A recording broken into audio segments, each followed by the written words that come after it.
Hey everybody, what's going on? It's Mitch from Wheeling, Tennessee. Thank you so much for joining me this Sunday afternoon. I have a student who watches my videos and he's like, why are you just keep talking about the hurricane? And I'm like, because it's an important thing that's been happening here in East Tennessee.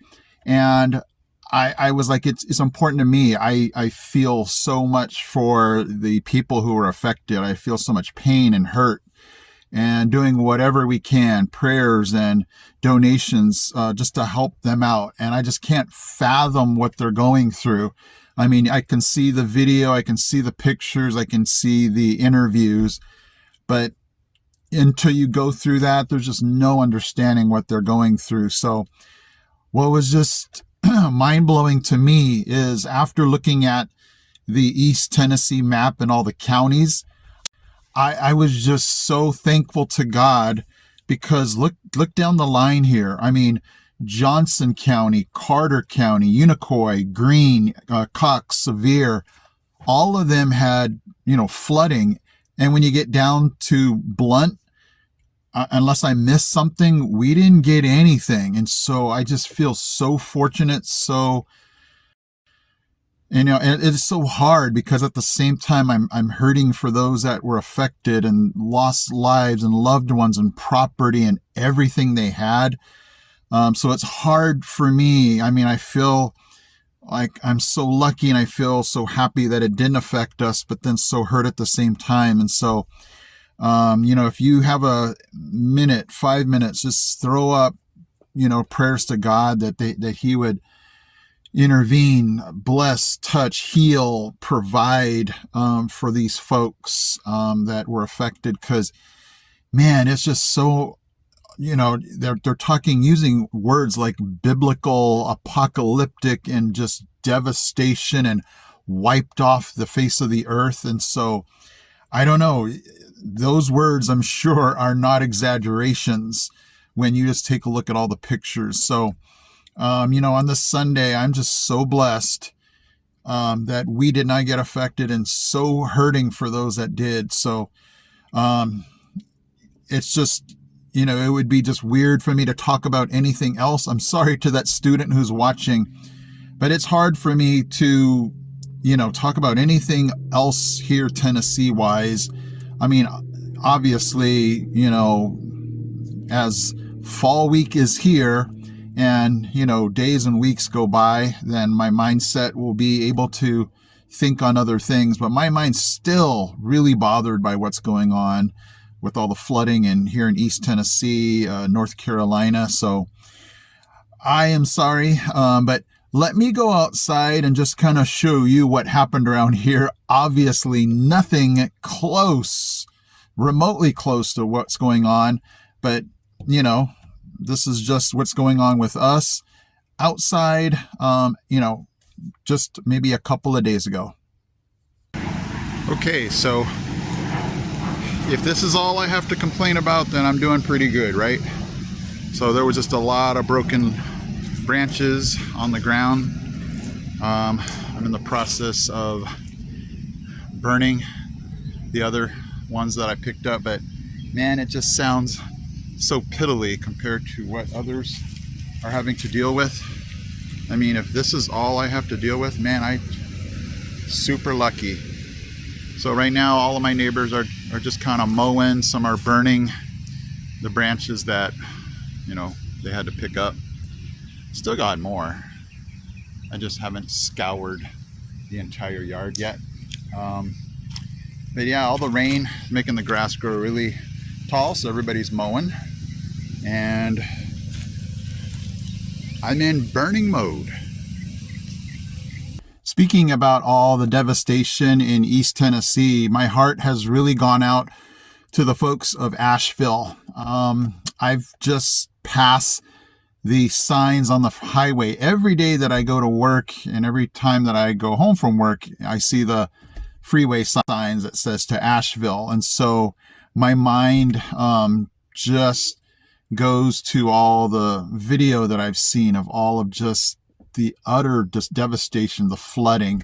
And so what I wanted to do is just stop and pray for those folks of Asheville and all of East Tennessee and everyone that has been affected by this.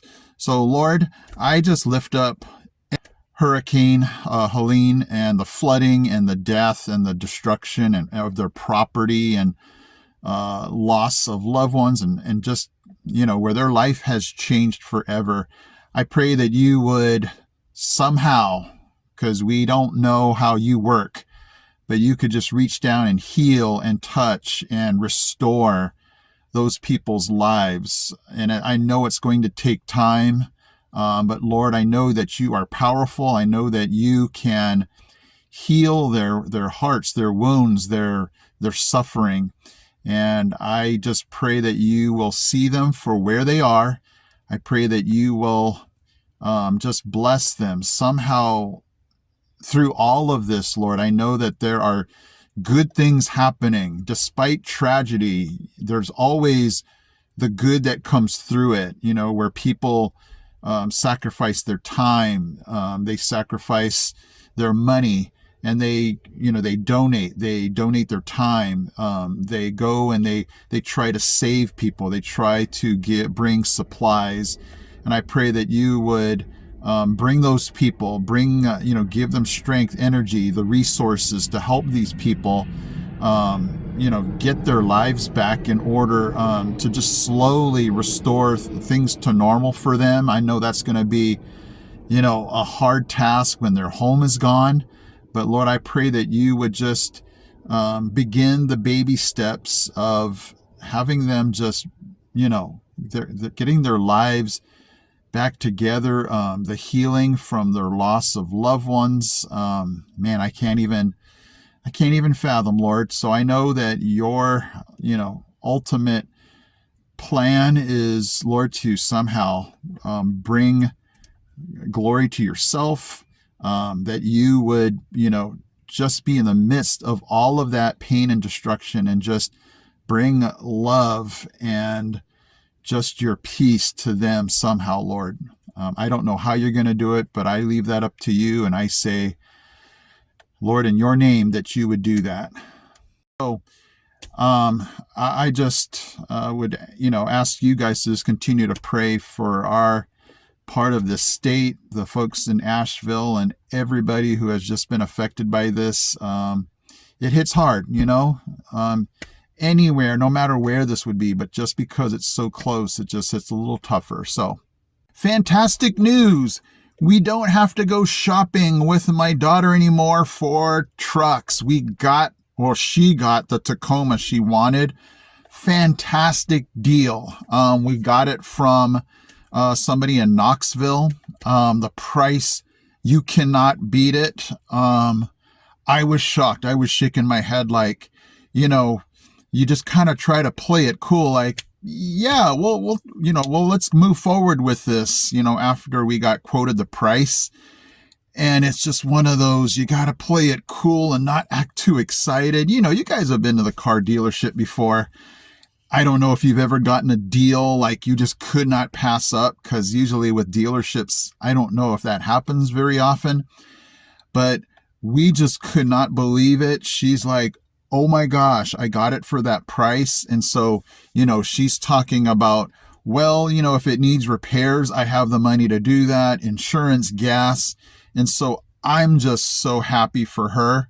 Happy for myself too, that my wife and I don't have to take her to work, pick her up, and she can now have the freedom to drive where she wants. But she is so excited to have this truck. I am going to admit that it's so weird. My wife and I have these dream cars, and our kids end up having the cars that we wanted. I've always wanted, I had a Toyota truck before, an 85, and I got rid of it. I'm so sad that I did. And she has the truck that I wanted. I've always wanted Tacoma. One of these days.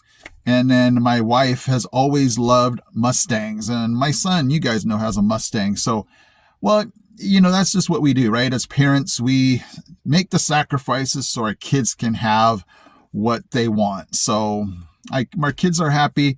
My daughter can now go where she wants, and now I'm not busting out the gas and time. Not that I didn't love it. We had a lot of father-daughter bonding time. But I'm like, hey, you better tell me how your day has gone once you get home, because I'm missing that time when we used to always drive home. She used to tell me how her day went. But anyway, for those of you that are wondering, we got the Tacoma truck she wanted. It was a close call. She never thought she'd be able to afford it.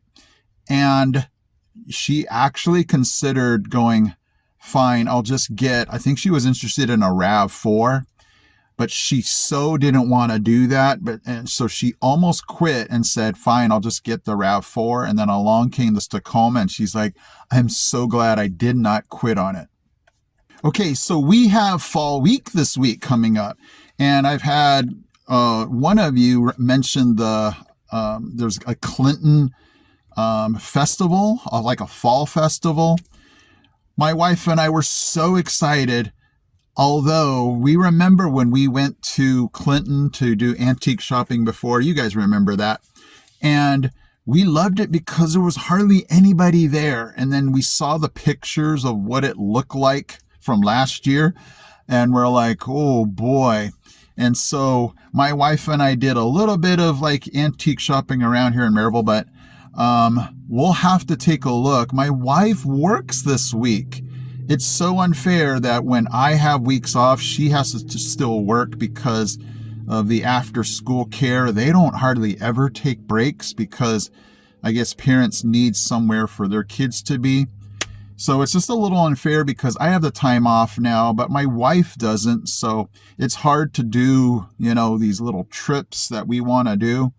We have to wait till the weekend or, those Thanksgiving and Christmas holidays. So all right, guys, thank you so much for joining me today. Sorry it wasn't longer. Sorry I didn't have more driving for you to do. I miss doing that. It's just been so busy lately. I hope you guys can understand. But this is Fall Week, and so I'm trying to get around and go to other places. So I guarantee you next Sunday, Lord willing, I'll have some driving video for you guys and just showing you around what's happening with us here in Fall Week. So thank you again. Hit that subscribe button if you like it. I am so glad and appreciative of you guys for 1,000 subscribers. It was so amazing. It just happened one night. I looked and I went, whoa, 1,000.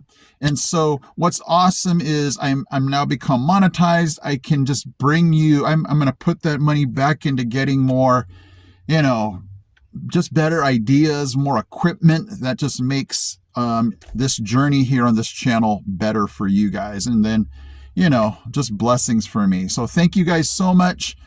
I will see you in my next video.